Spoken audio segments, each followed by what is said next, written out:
Serving their community is who they are because they love where they live. REMAX 3D Real Estate is proud to bring you Heart of Greenville, a video series dedicated to celebrating all the wonderfully great things about Greenville, Texas. On every episode, Dennisha Denney will share Greenville's story through the stories of people who call Greenville home. This is Heart of Greenville. Hey y'all, I'm Dennisha Denney, your host of Heart of Greenville, and today we're sitting down on the third floor at the landmark on Lee Street at The Landing. And my very special guest, who does not even need a last name, is Friendlee. How are you today, Friendlee? Absolutely, positively marvelous. You know, I woke up this morning, praise God that I'm alive, and I can do something for Him I didn't do the day before, and that is enjoy this life that He's given me today. So, and thank you so very much. I know that we've done this, we've scheduled this before, and events that have caused it not to happen. But I'm so appreciative that I'm here today, and this is something that's a little different for me because it's usually the other way around, you know. So exactly, I've thought about that. I'm like, Friendlee's going to struggle with this. He's usually the host. Well, and yesterday on radio show, I've not been following anybody on a radio show. I've been the one there. So I'm following Matthew Middleton now, who's bringing the Christian music to friendlyradio.com. And so he comes on at 1 to 3, and I do 3 to 5. Oh, wow. And so yesterday was like, wow. Okay, I'm sorry. So, but it's fun. It's fun. It's learning. And you still need your soul fed too. Oh, yeah. Because Absolutely. You're always giving out and pushing out into the community all of this, information, but also just sharing the word. Sharing the word, right. But our souls have to be fed too. Right, and exactly. That's great that you're doing that. So. Okay, well, I have a question, and Okay. I've been dying to ask this question. So I'm going to ask it early on. Okay. I'm not going to wait. Okay. Your name, I don't even really know what your real name is. All I know is your name is Friendlee, and I want to know, how did you get the name Friendlee? And then will you share your real name? let me say this: the name that I have, I didn't choose that name, and it goes way back. I think maybe during my Zig Ziglar days when I was associated with Zig back years ago, but it graduated into a business name, and it really never came to life, so to speak. Mm-hmm. It was always, I was a friendly guy, friendly guy. And so I was in San Diego, California, and I was associated with a company back then. It was the waterbed industry, and I was with a company called Bo Gentry's Waterbeds. And there was a guy that I've often wondered whatever happened to him, a guy named Paul Adams. And there was about, 10 or 12 stores that we all worked in. And I was at his store one evening and working and doing the things that we always do. We always had crazy things to do, fun things. It was a great time for the waterbed industry when I was in it. And one afternoon, we were back outside talking, and he looked at me and he goes, "You know what? You're Friendlee." And I said, "You know what? I like that." He said, you are Friendlee. He said, "There ain't nothing else. That's all you need to be is Friendlee. But you need to change the lettering so that you can have it." Oh. And I said, "What are you talking about?" Of course, at the time, I didn't know, but he knew about marketing. And he said, "Change the Y and add 2 E's. Oh, wow. And I went, "That's pretty cool." So I got the name and so started using it. Mm-hmm. And my signature was always Friendlee. But I met a young lady before I married Teresa. We were in the same business together. We were in the waterbed industry. And she said, "You know what? When you sign your name, you need to put your hat on." Oh. And I went, "Oh, okay." So when you see my signature, it always has a hat. Oh, how And so cool. that's how that came about. I love that. So and I look back at all the times I used to sign it, mm-hmm. right? And I was like, "Wow, I don't have a hat on." Oh. And so I put the hat on, and then about, a few years later, I met someone else, and they said, you're different, but you need to showcase that. And I went, I got the idea for it. So I went to HR at the company I was with, and I said, I want my signature upside down on my business cards. I was thinking, I've seen it upside down also. Right. So that led into another phase of using the name to market me, not anything else, but just to market me, because competition was awesome back then. And so when I would give a business card out, somebody would say, do you have a business card? And I'd say, oh, yeah. So I'd give them a business card, and they'd look at it, and they'd go, well, your name's upside down. So I would physically take the card and go, oh, no, it's right side up, see? And I'd put it in my pocket. And then I would do the old Columbo close. I would leave, and I'd go, I didn't show you this, did I? And they'll say, no. Oh, okay, no problem. So to make a long story short, when we get to the counter to sign the agreement to buy all this merchandise, I'd say, oh, here's my card. And I give it back to them. So that's how that name has graduated, so to speak, into what it is today. And thank God, and God has blessed me and the organizations that I'm with now. But it's not about me. That name, Friendlee, is a brand. And that's what I knew it had to be. Mm-hmm. So it's taken, how many years? I don't know how many years to establish the brand. And so that brand is associated now with Heart of Greenville. Yes. The Texan Theater. Yes. Hunt Regional. So it's a brand in this community, but it's all over the world. Yes. So it's just a blessing. It's just a blessing. I love that so much. And what I guess cool that's the story. first, I think that's the first time that I've actually sat down and told that story. Really? And you let me hear it first? Yeah, Oh, yeah. thank So you I can't much. remember ever telling the full story. The full story. I'd give a little bit of here and there, Right. but that's the full story where Friendlee came from. That one gentleman changed the course. Paul of your Adams, life. he did. He Yes. changed the course, not over my life, but my business life. Right. Because, and I'm proud to say, I can go to Maine, I can go to Florida, I can go to California, I can go all over the United States, and if the name Friendlee is mentioned, they'll go, oh yeah, I know him.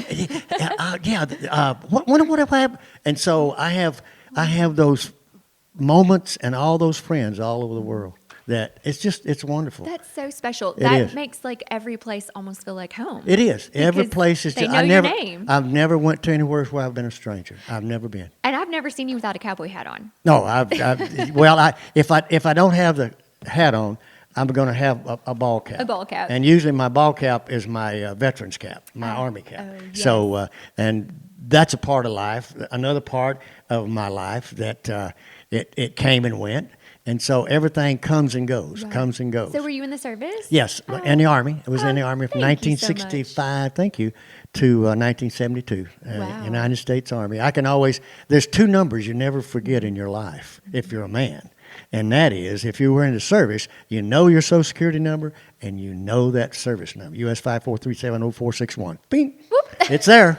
That's never going to It's leave never me going to Friendlee. leave. No, never going to leave. Never going to Oh, leave. well, thank you so much for your service. Oh, well, That thank does you. mean a Thank you, lot, thank you. you Yeah. know, coming off of the 4th of July and just really being thankful for Yeah, our freedom. and every independence. day as I see other veterans, and I just praise God that I'm alive, that He took care of me, and He's still taking care of me. And I just want to say a big special shout out to all the veterans, because without them, I wouldn't be here. You wouldn't be. We wouldn't be here. None we of us wouldn't would be here. be. So, And we wouldn't live the life we get to live. right, and we live in a community that really, really appreciates veterans. They We really do. They do. I'm so Greenville, thankful for Greenville that. does. So, Yes.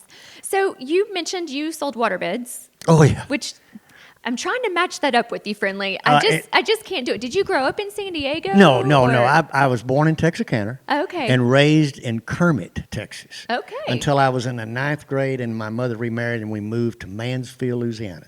It's culture shock.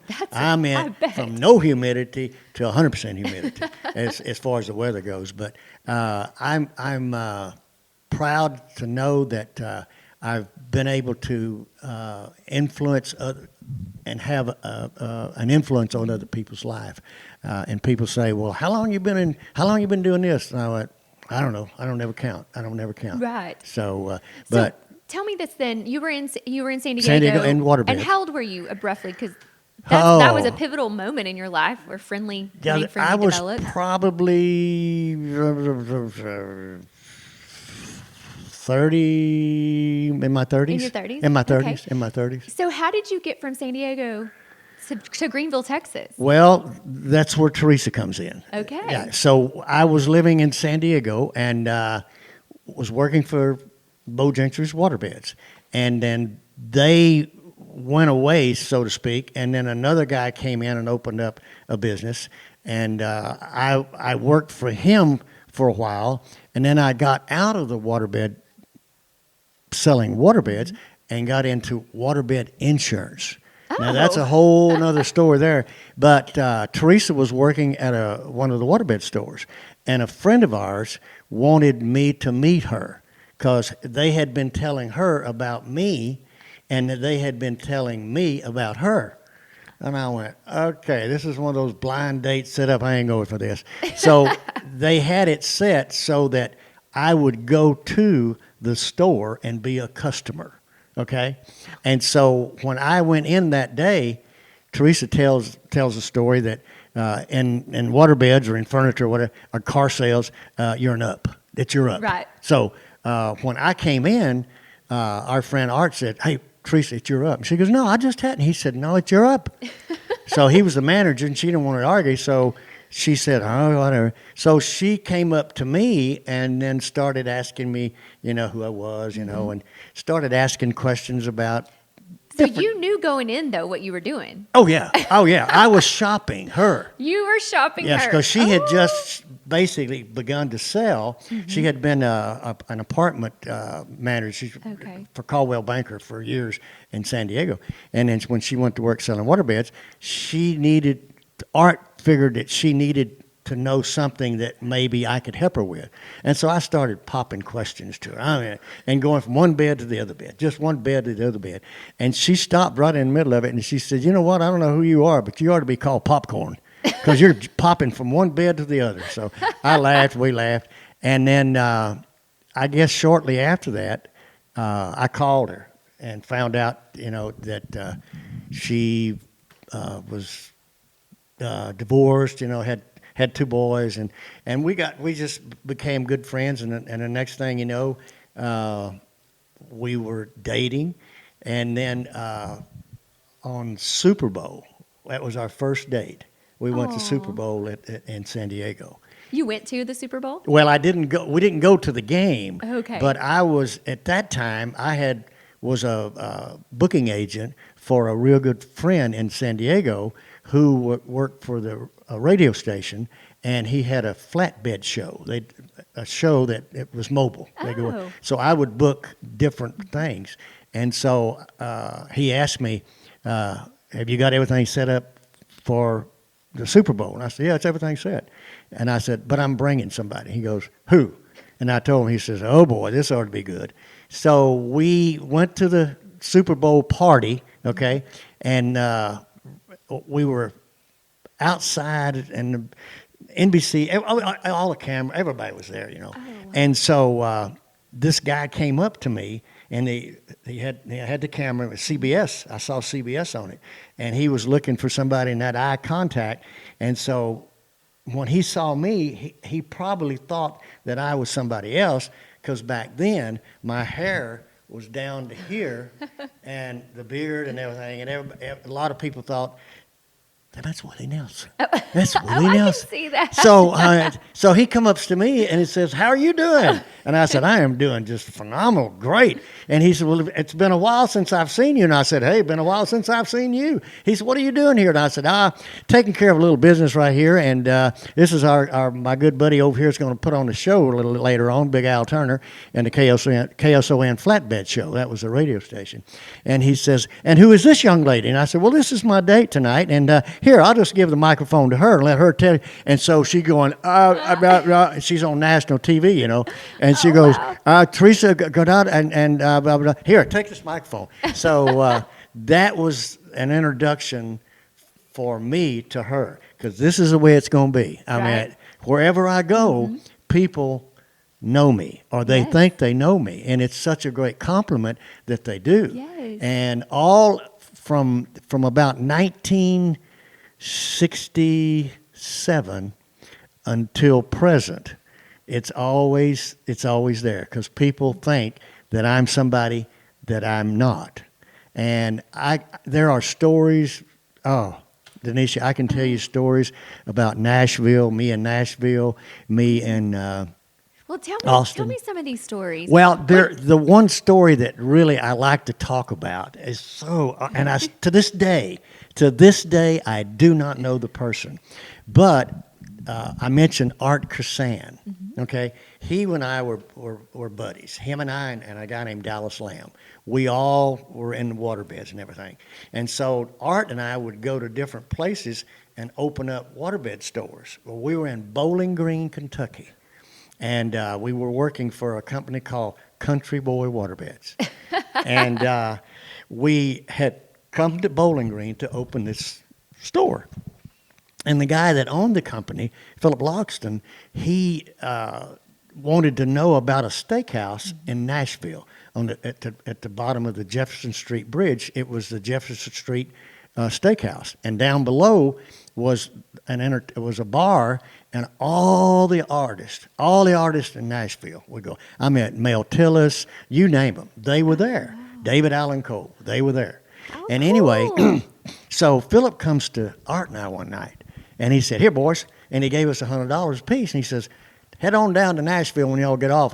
There's a steakhouse down there. I want to see what kind of steaks they got."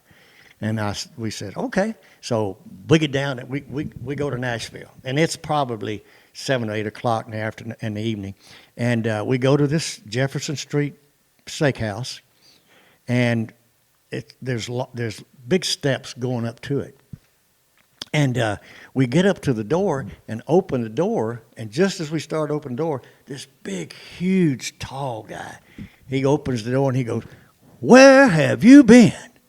And I said, "Well, I've been there and I'm coming back." And he said, "I'm telling you, you ain't changed. It's been years since I seen you." And I said, "Well, it's been years since I seen you." And Art, he said, "Well, come on in." So we're walking. Who is this? I said, I don't know, Art." "Yeah, you do." I said, "No, I don't. I swear I don't." Anyway, we got inside, and he was talking about, God, it's been a time. You remember the time, blah, blah, blah, blah, blah, blah. And we sat down. He said, "I got you taken care of. Hey, 2 Bud Lights right here, 2 Bud Lights. And y'all just enjoy yourself. Now, this is your friend?" "Yeah." I said, "Yeah, this is Art." "Oh, yeah, Art, man, if you're a friend of him, you're a friend of all of us." Oh. And I'm thinking, I'm going, man. So Art goes, "Who is this guy?" I said, "I don't know. Don't have a clue. Don't know nothing." And so we were talking, and Art says, "I wonder where the restroom is." And I said, "I don't know." So this waiter came by, and he said, "Where's the restroom?" And he says, go up right there, go up them stairs, and it's on the left." And he said, "Okay."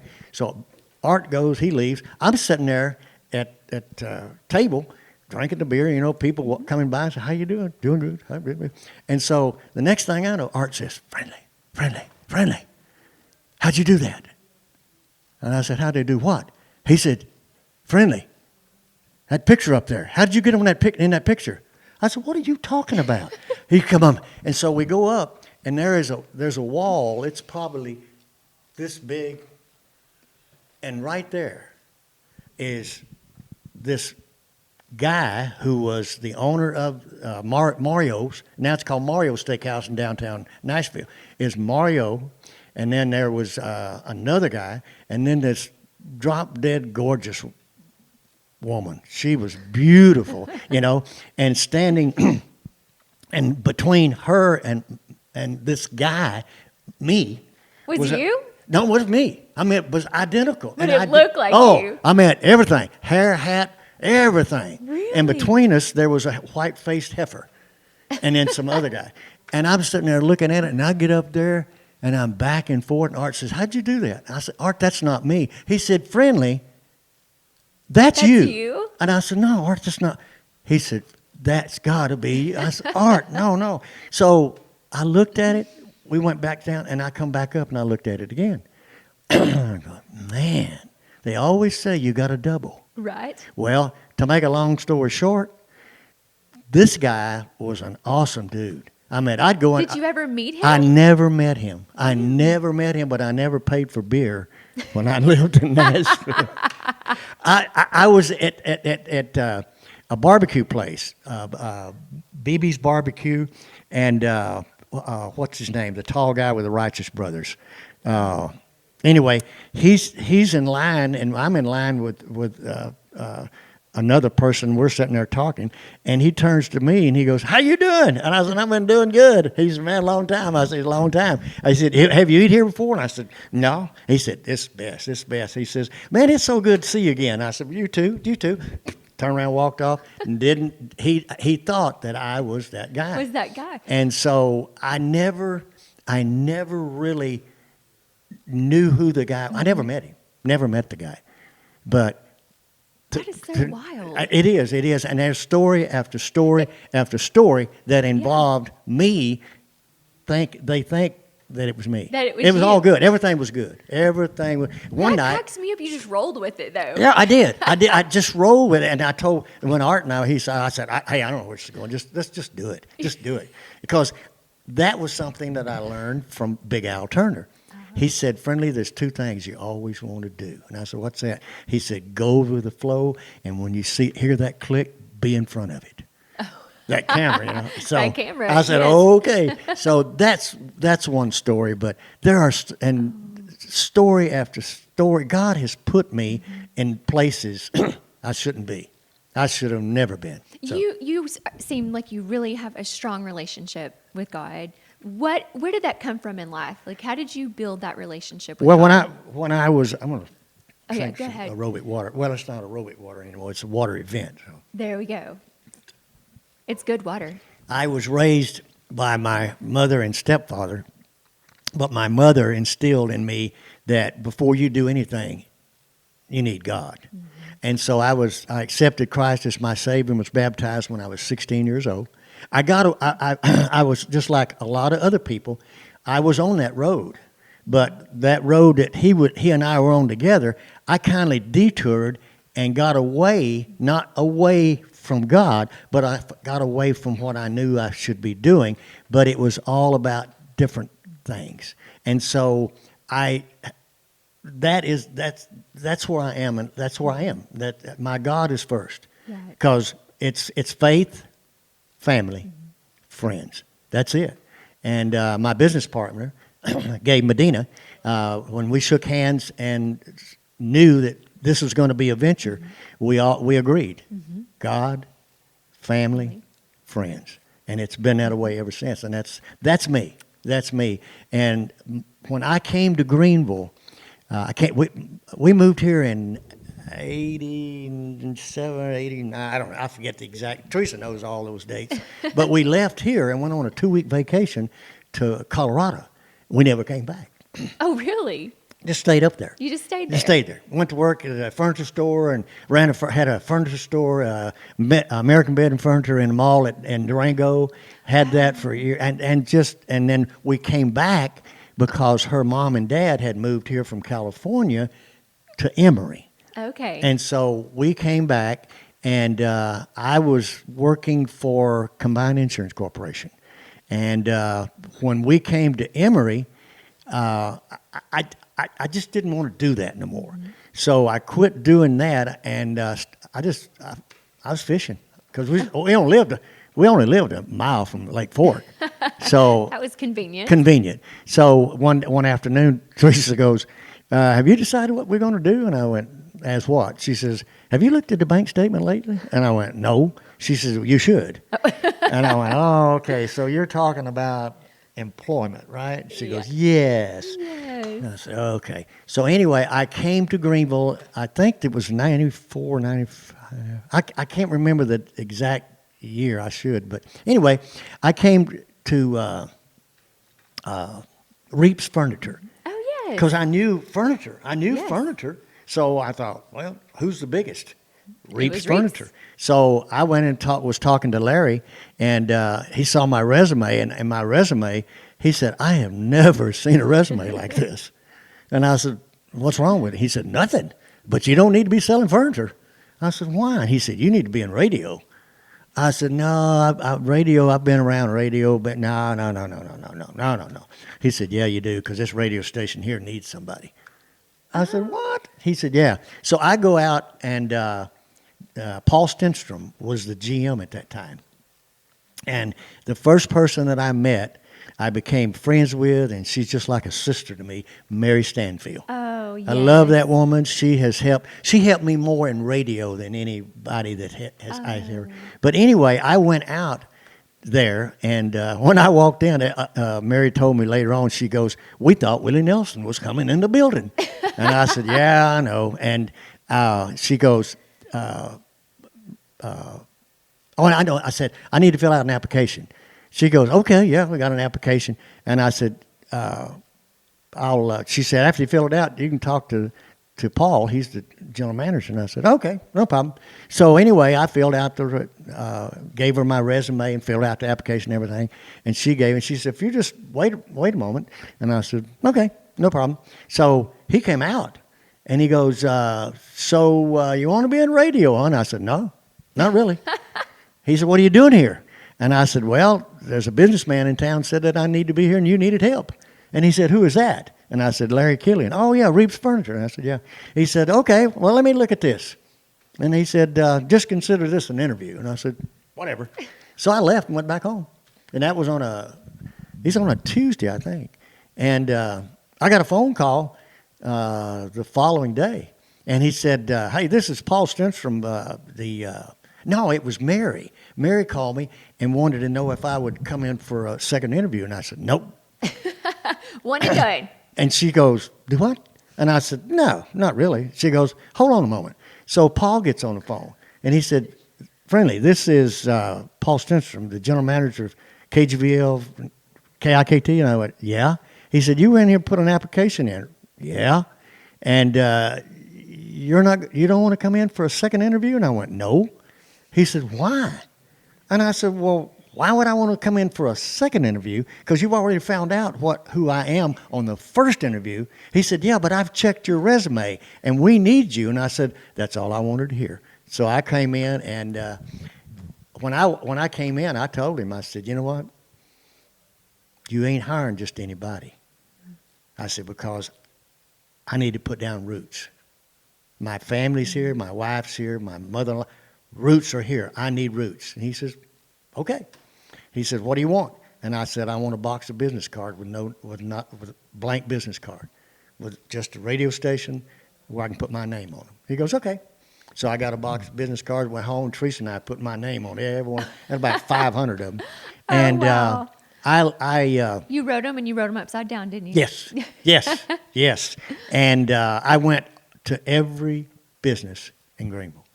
I parked on Lee Street and I parked at Lee and Wesley, went all the way down one side of Wesley, come all the way back on the other side of Wesley, giving out cars, all downtown. Wow. And when I got to Crawford Smith, I met a man named Charles Pope. Oh, yes. And they had told me about the advertisers that should be on but weren't. And I said, okay, whatever. So I walked into Charles at Crawford Smith and told him who I was and everything, and gave him a card, and he goes, man, your name's upside down.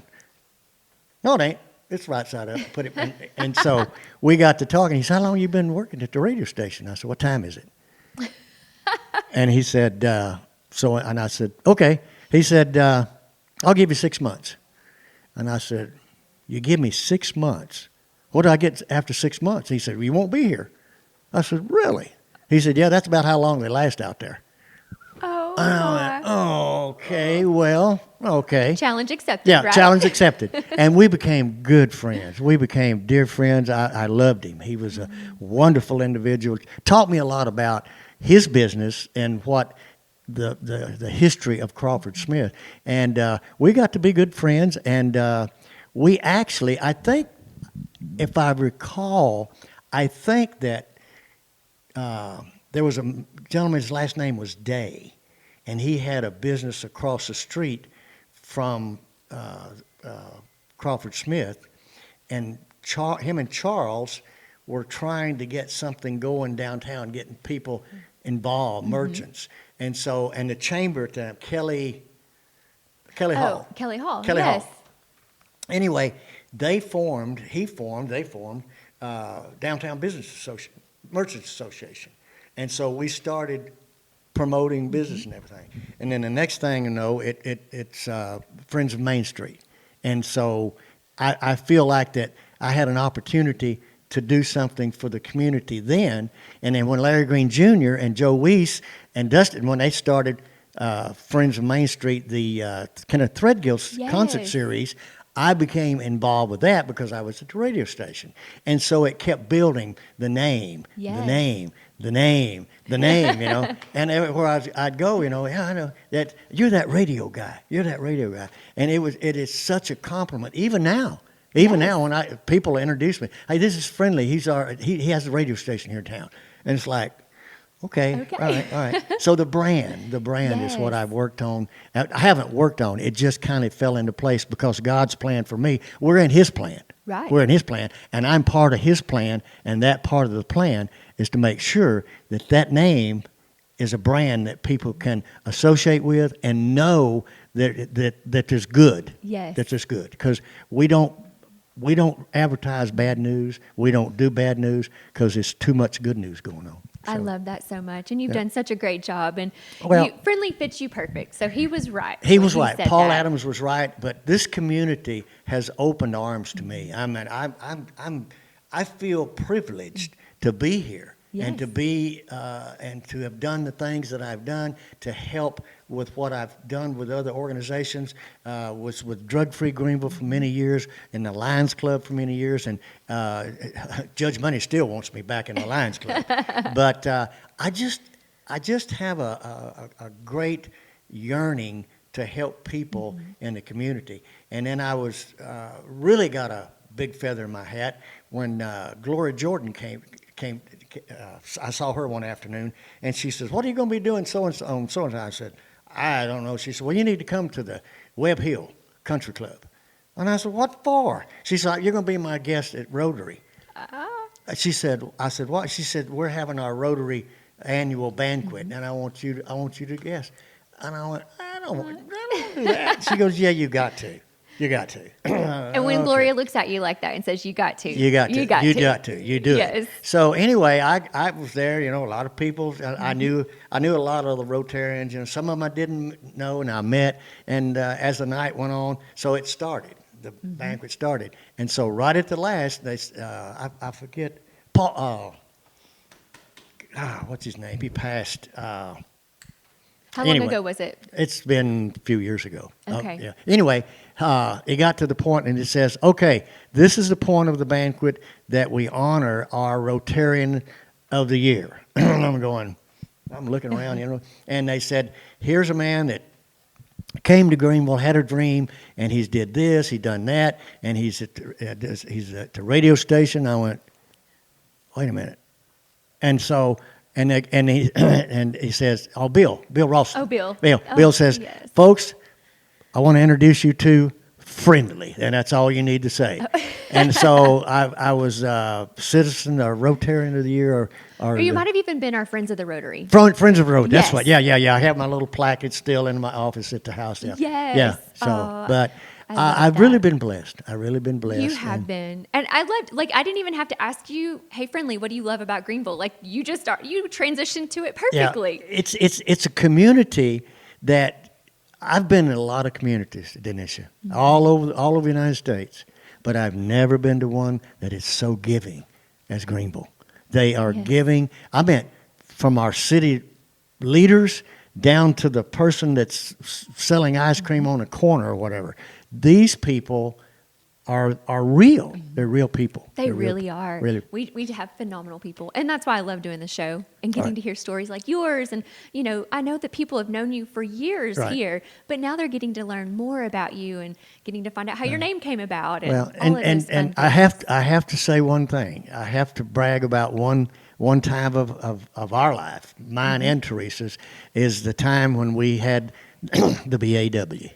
The Blue Armadillo the Winery. Blue Armadillo, yes. Oh, that was 6 years that will never, ever go away because that location brought together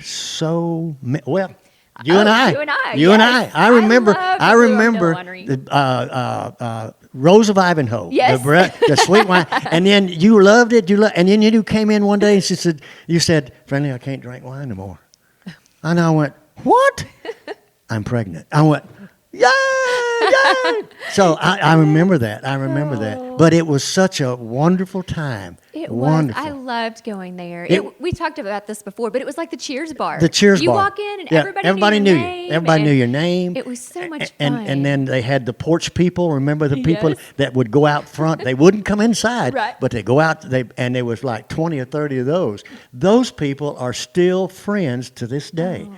Some of them passed. Our good friend Bob Manning, bless him, yes. rest in peace. He's wonderful, wonderful. He was an auctioneer, the greatest, the Yes. greatest. But that part of my life was one of the most exciting things that I've done in my life. Oh. And then all of a sudden, here it is, fast forward to 2021, and now we have 2 social platforms that are just, I just get excited every time I'm on, when we're on Friendly News, I'm excited. When I'm Friendly Radio, I'm excited. And it's building, and it's building, and it's building. So And I can see that in you, in your eyes. Like you do. You get so excited. I do. talking about- I get excited about what we have done, not to be conceited, but what Right. we have done and the things that we have done for the community.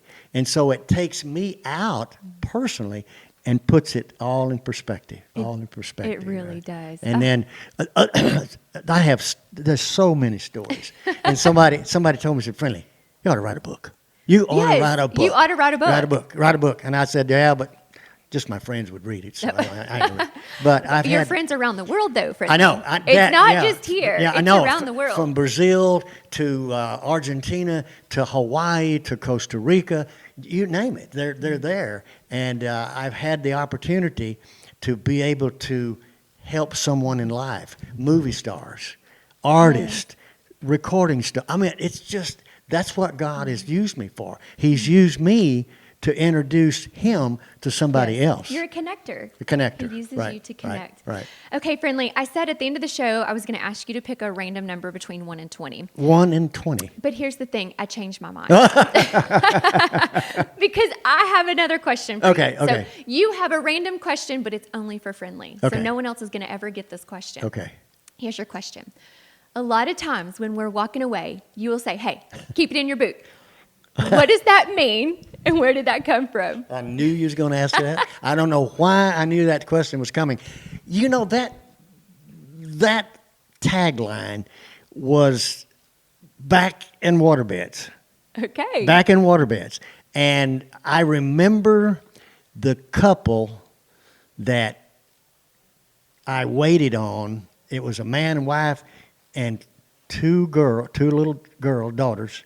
And when I got ready to leave, when they got ready to leave, I wanted to say something, but I didn't know what to say. Mm-hmm. So I said, see ya.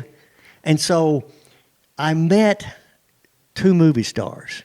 I met a little lady. She was about this tall. And her sister played the lead in Annie. And then Heather O'Rourke had the lead in The Poltergeist. Oh, yes. So I became their uncle. Oh, it was such a wonderful time. Kathy and Mike, their parents, and Heather wanted me to come over to their house on Christmas because they were going to open Christmas presents, and they wanted me there because I had Christmas presents. They had got me Christmas presents. And I said, oh, okay, whatever. So I went there, and then the next time I saw her, she had a pair of cowboy boots on. And when I left her, I turned and said, keep it in your boot. And she laughed, and she said, really? And I said, yeah. So that is where keep it in your boot came from. Keep it in your boot is a way of not saying goodbye. It's a way of telling somebody something and you don't want them to tell it. Okay. It's something that is only can fit one person. Mm-hmm. And so that's that. It's But personal. One more. One more. There's an individual, Texas red dirt artist, Mac Stalling. Yes. Mac and Heather, Oh, and they were wonderful just people. here. Yeah. And so he was doing a benefit show in Caddo Mills with Gary Morris and what's his name, with the Tejas brothers.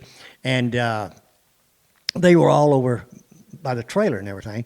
And so I started walking over, and Mac says, "Hey, Friendlee, how you doing?" He said, "Yeah, you know my wife, Heather?" I said, "Yeah, Blacktop Gypsies, yeah, blah, blah, blah." And he said, "You know what? I just thought about something." I said, "What's that?" He said, I got my new song, "A Night's Paying My Boot." He said, "That's your tagline." I said, "Yeah, where's my royalty, man?" But he was a great guy. But that's it. Keep it in your boot. And I took a hiatus from radio and went over to Juice for a while, and I was in touch with a lot of the networks that Juice and different people in these networks, and they were always, we're sitting here, there's 25 of us in this office.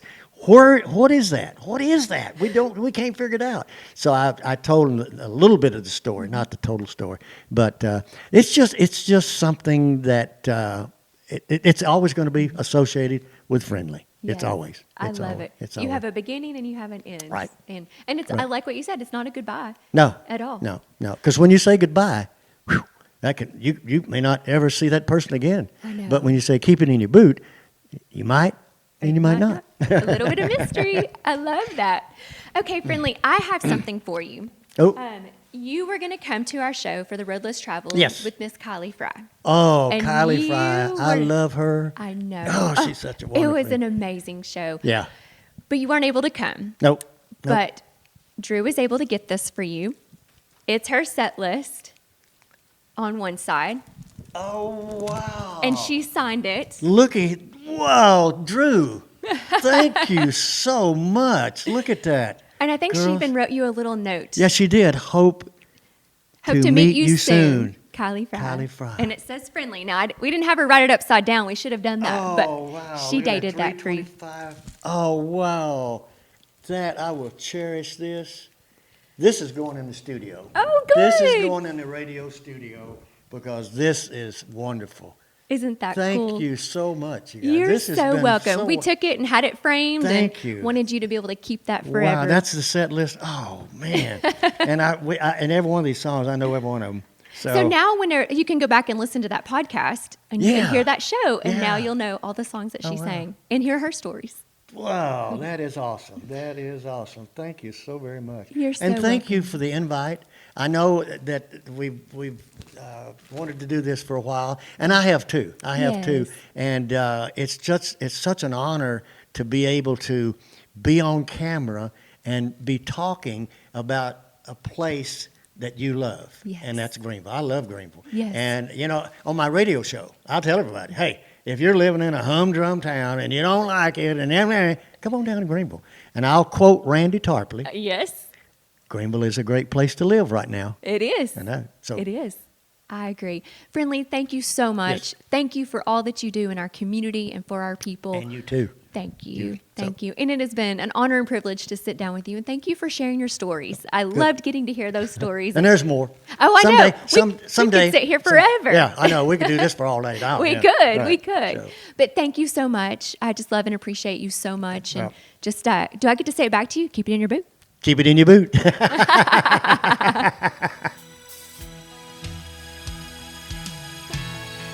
Thank you for watching Heart of Greenville. This video series, which is designed to celebrate Greenville, Texas, is spearheaded by REMAX 3D Real Estate.